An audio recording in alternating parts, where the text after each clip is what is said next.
Quero pedir você, por favor, que abra sua Bíblia no livro de Jonas. E hoje é a nossa penúltima mensagem, dentro dessas 4 mensagens do livro de Jonas. E nós vamos hoje para o coração do livro, capítulo 3. Pedir para você pegar a sua Bíblia, por favor, aí, e você ler comigo o capítulo 3.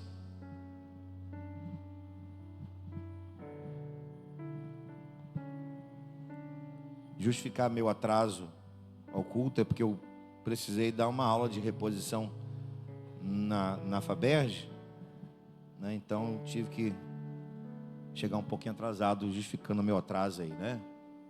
Da minha aula de reposição. Então vamos lá. Você vai ler um capítulo da Bíblia comigo hoje, hein? Olha isso. Você vai ler um capítulo inteiro da Bíblia hoje comigo. Olha, gente, um capítulo inteiro. São 10 versículos. Mas não, é um capítulo inteiro. Jonas capítulo 3.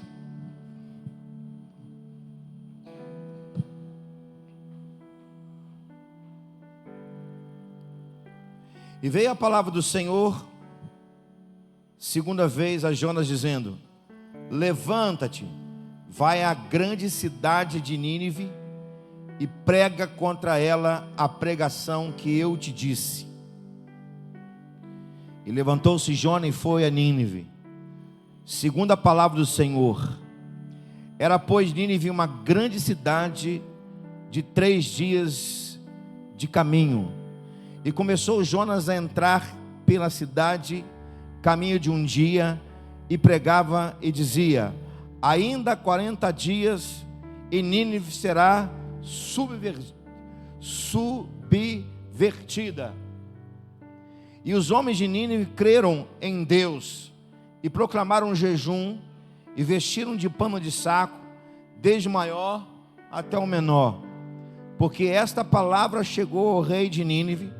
E levantou-se do seu trono e tirou de si suas vestes e cobriu-se de pano de saco e assentou-se sobre a cinza e fez uma proclamação que se divulgou em Nínive por mandado do rei e dos seus grandes, dizendo: nem homens, nem animais, nem bois, nem ovelhas provém coisa alguma, nem lhes dê pasto, nem bebam água, mas os homens e os animais estarão cobertos de pano de saco e clamarão fortemente a Deus e se converterão cada um do seu mau caminho e da violência que há nas suas mãos. Quem sabe se voltará a Deus e se arrependerá e se apartará do furor da sua ira, de sorte que não pereçamos. E Deus viu as obras deles, como se converteram do seu mau caminho, e Deus lhe arrependeu do mal que a tinha dito que lhe faria, e não o fez. O Senhor possa nos falar por sua palavra nessa noite. Amém? Depois, no final, nós vamos orar. Esse aqui é o grande dia da graça de Deus para a cidade de Nínive. O grande dia da graça de Deus para a cidade de Nínive. Esse dia aqui é especial para a cidade de homens cruéis como eram os ninivitas. Nós já falamos sobre isso lá no primeiro capítulo de Nínive, ou de Jonas. E que dia foi esse? O dia que uma pregação foi anunciada por 3 dias. Agora eu quero chamar a sua atenção para a pregação. Está no versículo 4. Olha a pregação de Jonas. A pregação dele só tinha essas palavras: ainda 40 dias e Nínive será subvertida, ou será destruída. Essa foi a pregação de Jonas. Perceba que nessa pregação não tem coisa do tipo, palavra do tipo: se arrependa do mal que vocês fizeram. vocês são cruéis, Deus vai castigar vocês. Não tem isso. Tem apenas uma frase pequena dizendo que em 40 dias a cidade seria destruída. Você leu o texto comigo, você percebeu que essa pregação teve efeito. Agora preste atenção no que eu vou te falar aqui. Muitas vezes nós pregamos a palavra de Deus e pregamos com conhecimento, pregamos o evangelho de verdade, usamos o termo certo, os termos certos, as palavras certas, e ninguém se converte. Será por quê? Será que por muitas vezes nós pregamos o evangelho e as pessoas não se convertem? Onde está o problema? O problema está em nós? O problema está na pregação? O problema está em quem recebe a pregação? É uma pergunta que a gente não pode responder agora de maneira tão clara, mas eu quero chamar a sua atenção para o fato de que aqui Jonas prega uma palavra que não é tão clara e uma cidade, um país inteiro se arrepende. Mais do que se arrepender, e você viu no texto comigo, isso possui algumas verdades, e eu quero dividir com você essas verdades nessa noite.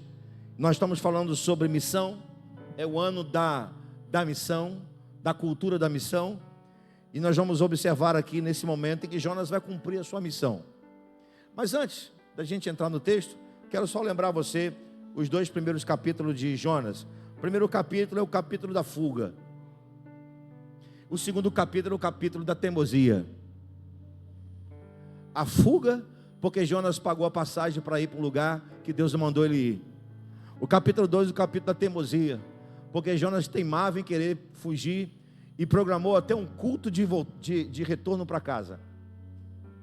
Falei isso para os irmãos semana passada. Lembram? Que Jonas já estava colocando no coração o culto do retorno. Vou voltar para casa, vou lá para o templo, vou lá para a igreja, vou colocar dentro da nossa língua, como se fosse no dia de hoje. Vou voltar para a igreja, vou pedir o pastor para poder programar um culto de retorno. Afinal de contas, eu passei dias, né, e Deus me livrou da morte, Deus me livrou do perigo de uma tempestade.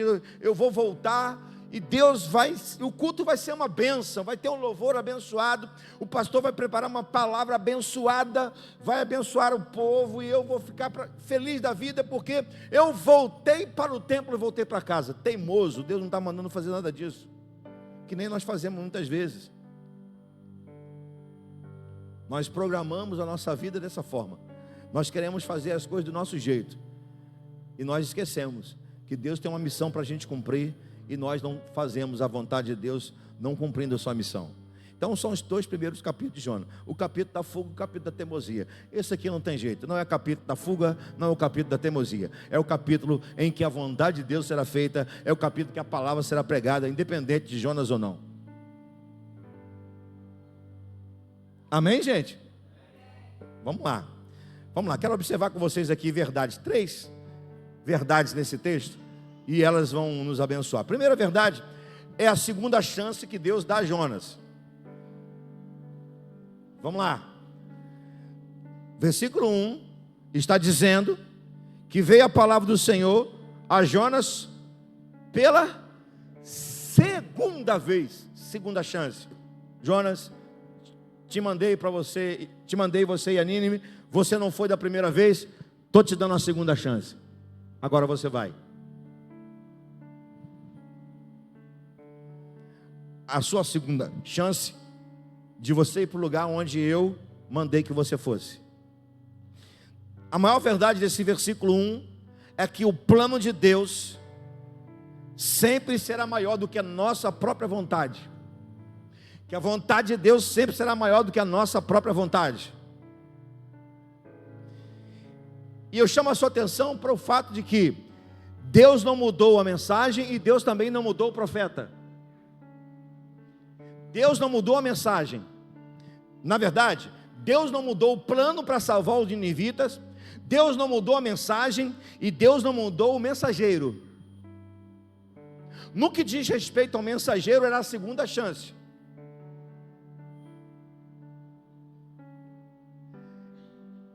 Olha que coisa linda e interessante. Deus estava tendo misericórdia dos ninivitas para salvar, e misericórdia para Jonas para pregar, para ter a segunda chance. Olha como é que a misericórdia de Deus é grande. Ele tem misericórdia para salvar os ninivitas, e tem misericórdia de Jonas para dar a segunda chance para ele pregar para os ninivitas. Deus é misericordioso. E às vezes Deus nos dá 2, 3, 4, 5, 6, 7 oportunidades, e a gente continua sendo Jonas do primeiro capítulo ou Jonas do segundo capítulo. Quem é o Jonas do primeiro capítulo? Aquele que foge. Quem é o Jonas do segundo capítulo? Aquele que teima.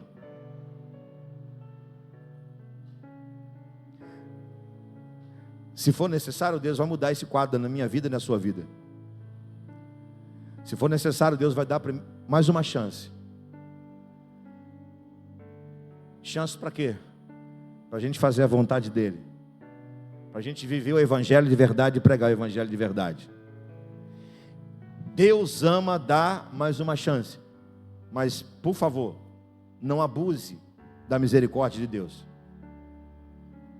Vou falar de novo. Deus ama dar a segunda chance, mas, por favor, não abuse da misericórdia de Deus, porque Deus tem um cálice, ou melhor, Deus tem uma misericórdia grande, mas uma hora o cálice pode transbordar, e aí não tem jeito. Para os ninivitas seria a primeira chance, para Jonas a segunda. Vamos lá? Para os ninivitas era a primeira chance de salvação. Para Jonas era a segunda chance para pregar a salvação. De novo, para os ninivitas era a primeira chance para ouvir sobre a salvação. Para Jonas era a segunda chance para pregar a salvação. No final, tudo deu certo, porque Jonas vai pregar e os ninivitas vão ouvir, e a vontade de Deus será feita e os ninivitas vão se converter. Quiçá que seja assim. Quiçá que Deus possa olhar para nós, ter misericórdia de nós, nos dar outras oportunidades. Quem sabe você passou pelaquela pessoa que você deveria pregar e não pregou, e Deus vai te dar mais uma chance. Quem sabe você tinha um conselho para dar a alguém, você não deu, Deus vai te dar a segunda chance. Quem sabe Deus separou aquela pessoa para você cuidar dela, e você não cuidou, Deus vai te dar a segunda. De novo, gente, quero que vocês falem agora. Quem sabe Deus está preparando alguém para você cuidar, da primeira vez você não cuidou, e agora Deus vai te dar a sua segunda. Aproveita a sua segunda chance. Não deixa passar não. Porque para você pode ser a segunda chance, para essa pessoa pode ser a única chance. Já parou para pensar quantas pessoas foram para o inferno porque não tiveram uma chance de ouvir a palavra? Alguém aqui, pode levantar a mão se você teve. Alguém aqui já pregou para alguém no leito de morte? Levanta a mão se você já pregou. Irmão,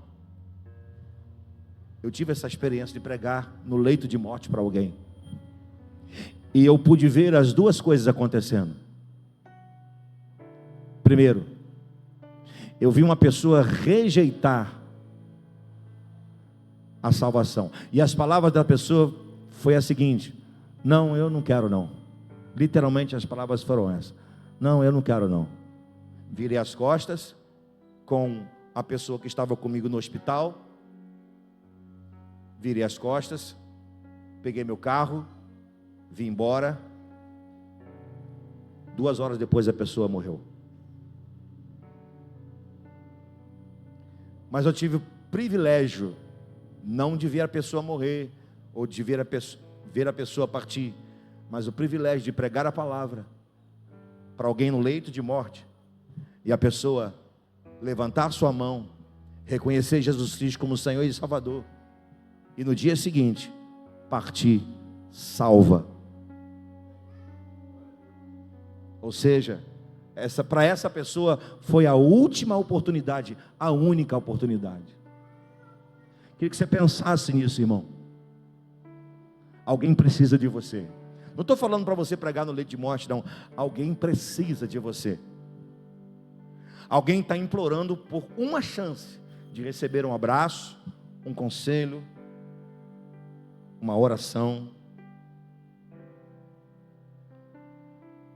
um ensino. Está esperando por alguém que foge 1, 2, 3, 4 vezes. Eu termino esse ponto dizendo que Deus te dê mais uma chance. E que Deus use você para alcançar aquelas pessoas que estão precisando de pelo menos uma chance. Amém? Glória a Deus. Segunda verdade que eu quero dividir com você é a palavra de Deus pregada por Jonas em Nínive, que é o versículo 2 e 4. O texto vai dizer no versículo 2 que Jonas levantou-se e foi à cidade. Desta vez, Jonas levantou-se e foi. E o texto vai dizer, presta atenção por favor, vamos voltar ao versículo 2 e o 3. Levantou-se e vai, Deus falando com ele: vai à grande cidade de Nínive e prega contra ela a pregação que eu te disse. Levantou-se Jonas e foi a Nínive, segundo a palavra do Senhor. Era, pois, Nínive uma grande cidade de 3 dias de caminho. Vamos lá, quantos dias de caminho? Jonas caminhou quantos dias? Quantos dias ele ficou no ventre do peixe? Deus, às vezes, Ele é, como eu diria,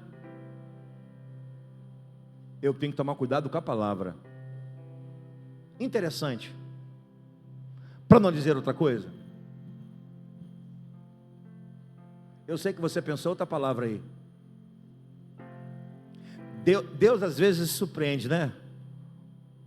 Jonas precisaria de 3 dias para gritar o que está no versículo 4.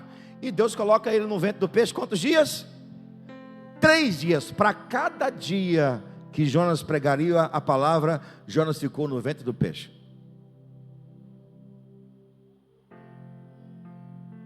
Sabe por que Deus faz isso? Além de ser uma coisa assim surpreendente, é porque Jonas precisava, além de pregar a palavra, ele precisava viver aquilo que ele estava pregando.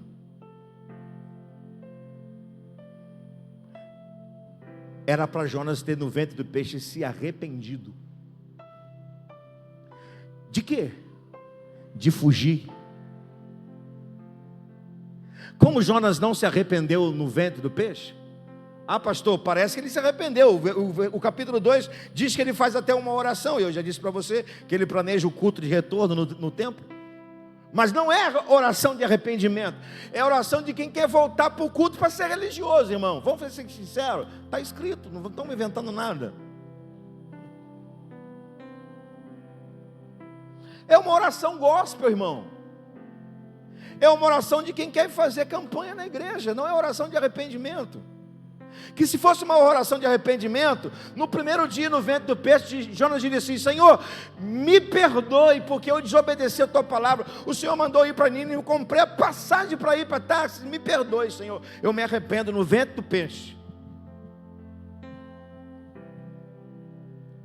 Então, irmão, à medida que Jonas caminhava na cidade de Nínive por 3 dias, a cada momento, cada passo que ele dava, pregando 3 dias em Nínive, ele entendia que ele precisava se arrepender.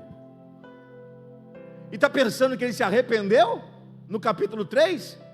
O que você acha? Irmão, vamos lá, o que você acha? Eu sei que é uma pregação, mas eu estou aqui na condição de sentado. Parece ser uma coisa mais didática, então eu posso participar com você. O que você acha? Você acha que Jonas se arrependeu no capítulo 3? Quem acha que sim, levanta a mão. Parabéns. Jonas não se arrependeu no capítulo 3. É isso mesmo. Ele deveria se arrepender no capítulo 3, mas mesmo assim ele não se arrepende. Mas ele prega uma mensagem de arrependimento. Isso porque, ou melhor, isso revela que a palavra de Deus é que tem poder de transformação. É a palavra quem transforma. É o evangelho quem transforma. Já pensou se as pessoas dependessem do nosso caráter para elas se transformarem? Já pensou se as pessoas dependessem do nosso testemunho para elas se converterem? Vamos ser sinceros. Eu estava dando aula agora lá na FABERJ, e esse trimestre estou dando aula de Atos dos Apóstolos. E eu falei numa coisa que eu já tinha dito aqui no nosso encontro, que a gente coloca na cabeça que pregar o evangelho, ou pregação do evangelho, melhor, fazer evangelismo é pregar o evangelho. A gente, na nossa cabeça, fazer evangelismo é pregar o evangelho. Pastor, não é pregar o evangelho? Também é, mas não é só. Evangelizar é testemunhar, pregar o evangelho e anunciar o reino. Isso é evangelizar. Então, quando você evangeliza alguém, você começa pelo seu testemunho. Será que é isso mesmo? Atos 1:8, está fresquinho que dei aula agora, está fresquinho na minha cabeça. Será que Jesus vai dizer em Atos 1:8, e sereis meus evangelistas ou os meus testemunhos? Vamos ver? Será que Jesus vai dizer para poder ir para o mundo, né? Jerusalém, Judeia, Samaria, confins da terra, ele está dizendo para ser meus evangelistas ou para ser minhas testemunhas? Vamos ver? Atos 1:8, e ser-me-eis minhas, meu irmão, é testemunha primeiro. Por quê? Antes do evangelho chegar, chega quem prega o evangelho. Antes da pregação chegar, chega a pessoa. Por que eu estou dizendo isso? Porque se depender da gente, tem muita gente que não vai para o céu, vai para o inferno.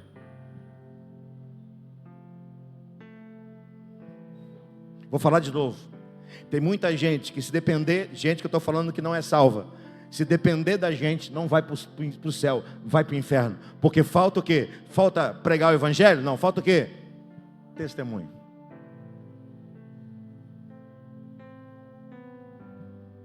Não falta o evangelho, falta testemunho. Porque na verdade o que transforma é a palavra. E louvado seja Deus, que é a palavra que transforma. Porque se dependesse de Jonas, do testemunho de Jonas, os ninivitas seriam destruídos. Está escrito, irmão, não estou inventando, está aqui escrito. Eu vou te falar, para adiantar do capítulo 4, Jonas prega o evangelho, e vou usar um outro termo. Jonas prega de cara emburrada, chateado, irado.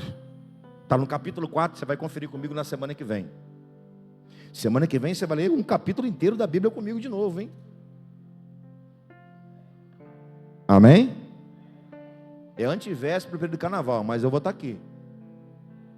Amém, glória a Deus. Então, é a palavra de Deus pregada que salvou os ninivitas, não foi o testemunho de Jonas. Mas eu quero chamar a sua atenção. Irmão, seja uma testemunha de Jesus. Dê seu testemunho. Porque quando você pregar a palavra de Deus, as pessoas vão se render ao Senhor. Amém? A última verdade que eu quero dividir com você aqui é a reação dos ninivitas à palavra pregada por Jonas. Não é a palavra de Jonas, é a palavra do Senhor. A terceira verdade que eu quero dividir com você é a reação dos ninivitas à palavra pregada por Jonas. A palavra de Deus pregada por Jonas. Os ninivitas imediatamente creram em Deus.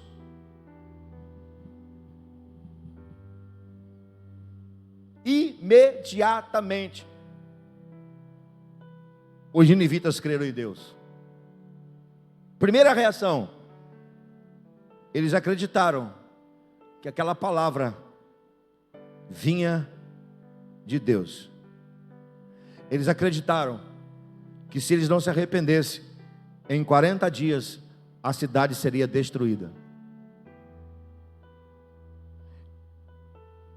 Eu vou falar uma coisa, assim, a termo de comparação, que não tem nada a ver, é só para a gente comparar.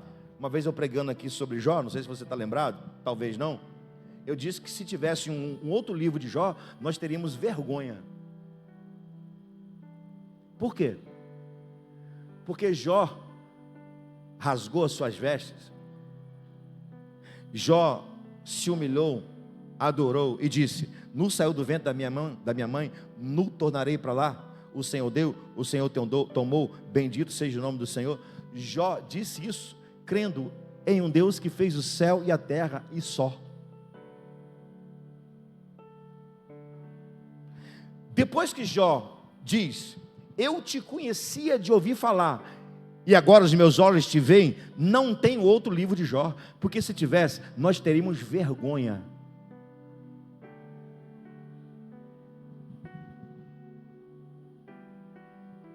Agora eu faço a comparação com o texto aqui.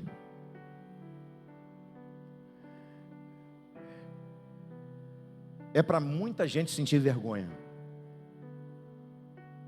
Os ninivitas ouvem uma mensagem que não está clara. Os ninivitas ouvem uma palavra que não está tão definida. Eles ouvem uma palavra curta. Eles ouvem uma palavra que não é histórica, mas uma simples palavra mudou a história de uma cidade, de uma nação. E tem gente que ouve sermão domingo após domingo, quinta após quinta, ainda ouve sermão no YouTube, louvores, e a vida permanece do mesmo jeito. Você entendeu? Diga amém. Ainda bem que você entendeu.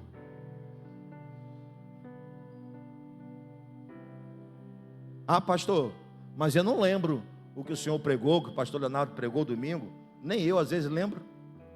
Mas deixa eu te perguntar, alguém lembra aí o que você comeu um mês atrás? Quem lembra o que você comeu um mês atrás? Levanta a mão aí. Levanta a mão, é sério, irmão. Lembra o que você comeu há um mês atrás certinho? Quem lembra? Levanta a mão. Eu vou fazer uma... Não lembra não? Agora eu vou fazer uma pergunta para você. O que você comeu um mês atrás te alimentou? Sim ou não? Então, meu irmão, eu nem lembro o que eu preguei um mês atrás. Mas o que eu preguei um mês atrás, pode ter certeza, antes de alimentar você, me alimentou.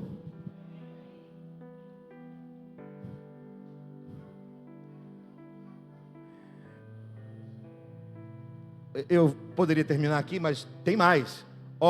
Eles creram em Deus, mas os ninivitas se humilharam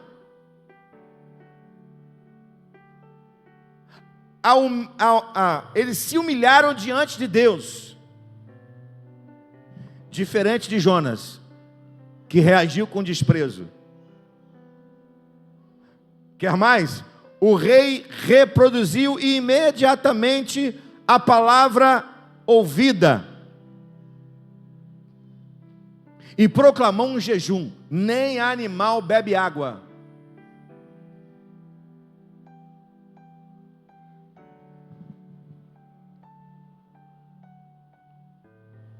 Que no nome de Jesus, a palavra do Senhor, pregada, ensinada, ou na devocional, que nós temos com Deus todos os dias, amém? Já diminuiu, amém? Misericórdia. Que a palavra de Deus, pregada, ensinada, nas nossas devocionais, amém? Possam tocar os nossos corações, a fim de que imediatamente possa trazer resultado na nossa vida e quem ouve a palavra que nós reproduzimos. Amém, gente? Último lugar, aqui termino. Eu falei que era 3, mas são 4. Aqui termino. Essa foi a reação dos ninivitas. A reação dos ninivitas foi crer imediatamente, se humilharem, reproduzir a palavra, pregar um jejum. Em último lugar, última verdade que está nesse texto: a reação de Deus com a conversão dos ninivitas. Eita coisa linda!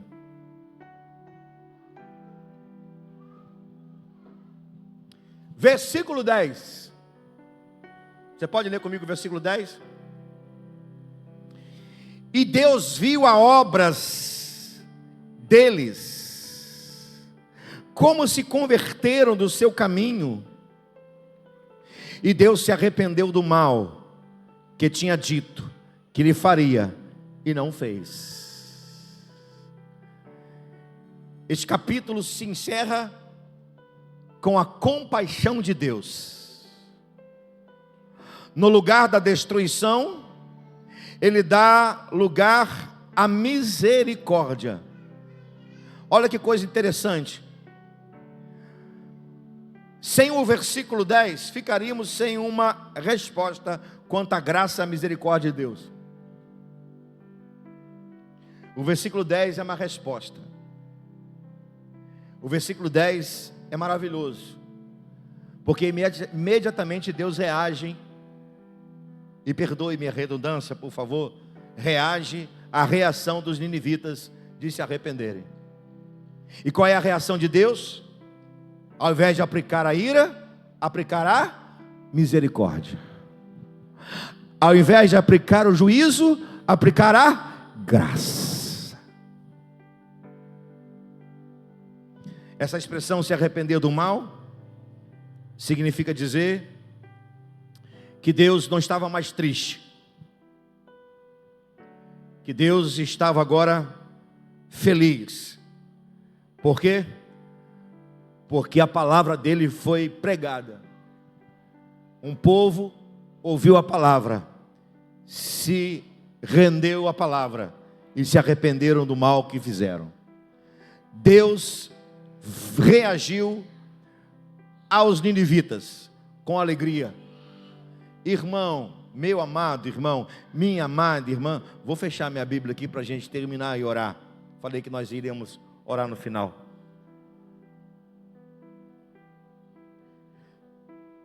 Diga comigo, Deus, diga forte, Deus é uma pessoa. Na verdade, segundo Langston, pastor, é um espírito pessoal, certo? Deus é uma pessoa. Você já reparou, ou parou para pensar, que você é uma pessoa porque você é uma pessoa? Perdão, você é uma pessoa porque você veio de Deus e Deus é uma pessoa. Você é uma pessoa porque você veio de Deus e Deus é uma pessoa. Pastor, o que o senhor quer dizer com isso? Eu quero dizer para você que quanto pessoa, Deus se alegra, Deus se entristece e Deus reage. Eu quero fazer uma pergunta reflexiva para a gente terminar. Enquanto pessoa, um espírito pessoal que é Deus, assim como Cristo e o Espírito Santo, enquanto pessoa, como Deus tem se sentido ante as nossas ações,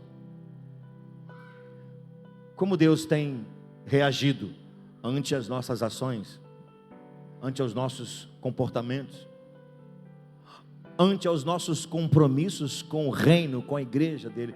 Como é que Deus tem se sentido? Eu queria que você pensasse a partir de você, não a partir de um todo, de um grupo da nossa igreja, da igreja como um todo, da igreja no Brasil, a igreja do mundo. Eu gostaria que você pensasse a partir de você, como que Deus tem reagido a partir das reações que você está tendo ante aquilo que você tem ouvido. Porque Deus olhou para um país inteiro. Presta atenção nisso aqui. Deus olhou para um país inteiro. E até os animais estava de jejum. Por quê? Porque a graça dele chegou nesse país. Meu irmão, eu quero que você desfrute da graça de Deus. Eu quero que você desfrute do poder do Espírito, da misericórdia do Senhor. Eu quero que você reaja a isso. E na verdade, eu quero que você alegre o coração de Deus. No nome de Jesus, viva assim. Amém? Semana que vem nós vamos concluir debaixo de uma boboreira. Semana que vem nós vamos subir a montanha com Jonas e vamos ficar debaixo de uma boboreira. Você sabia que tem muita gente buscando a boboreira aí, sem bicho? Eu quero mais uma boboreira sem bicho para eu entrar e desfrutar da sombra dela. Cuidado. Cuidado. Eu estou pregando no capítulo 4, né? Cuidado. Não fique atrás de a boboreira achando que a sombra dela vai te dar descanso, porque Deus pode dar um bicho e acabar com a sua aboboreira. Vamos ficar em pé? Quer dizer, eu não posso, né?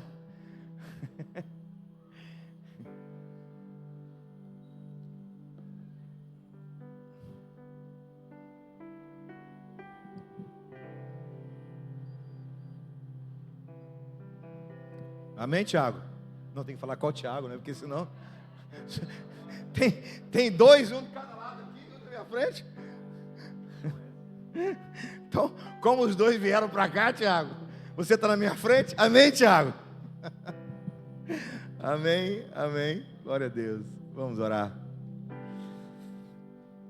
Vamos falar com o nosso Deus. Eu vou me esforçar, vou ficar em pé, quero orar com você. Vamos falar com o nosso Pai.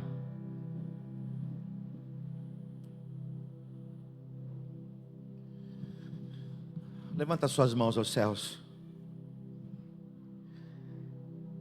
Senhor Deus Todo-Poderoso, Criador dos céus e da terra,